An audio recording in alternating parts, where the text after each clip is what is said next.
হযরত আনাস রাদিয়াল্লাহু তাআলা আনহু হাদিস বর্ণনা করেন, একজন ইয়াতীমের একটি বাগান ছিল। তার বাগানের পাশে আবু লুবাবা নামের একটি লোকের বাগান ছিল। তো অনেক খেজুরের বাগানে অনেক খেজুর গাছ ছিল। খেজুর পড়লে কোন বাগানের খেজুর গাছ পড়েছে তা নির্ণয় করা খুব কঠিন হয়ে যেত। এই জন্য এতিম ছেলেটি দুই বাগানের মাঝখান দিয়ে প্রাচীর নির্মাণ করার সিদ্ধান্ত নেয়। প্রাচীর নির্মাণ করার সময় আবু লুবাবার একটি গাছ প্রাচীরের মাঝখানে পড়ে যায়, তাই সে প্রাচীর নির্মাণ করতে পারে না। তখন সে আবু লুবাবাকে বলে যে গাছটি আমাকে দিয়ে দাও, একটি গাছ আমাকে দিয়ে দিলে তোমার কোনো সমস্যা হবে না। কিন্তু আবু লুবাবা আল্লাহর কসম করে বলে, এই গাছটি আমি কখনোই তোমাকে দেব না।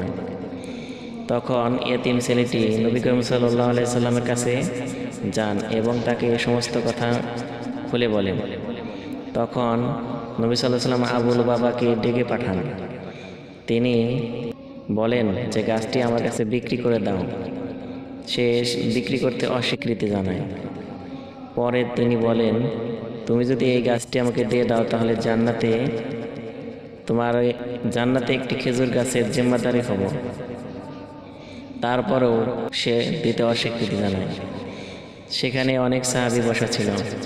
এ কথা শুনে আবু দারদা রাদিয়াল্লাহু তাআলা আনহু নবী করিম সাল্লাল্লাহু আলাইহি সাল্লামকে বলেন, এই কথা কি শুধু আবু লুবাবার জন্য খাস নাকি আমাদের জন্য?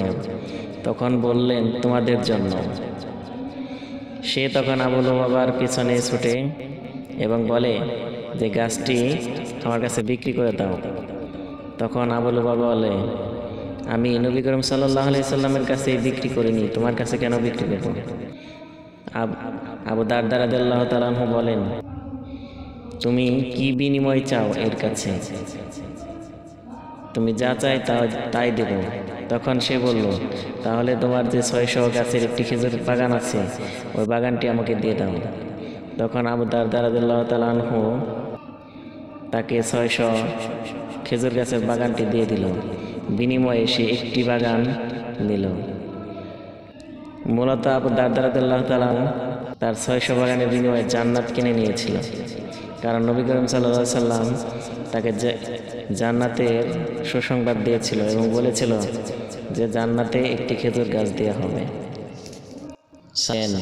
তারা দুনিয়াকে প্রাধান্য দিতেন না, তারা পরকালকে প্রাধান্য দিতেন। তারা দুনিয়াকে বিক্রি করে পরকালে জান্নাতকে কিনে নিয়েছে।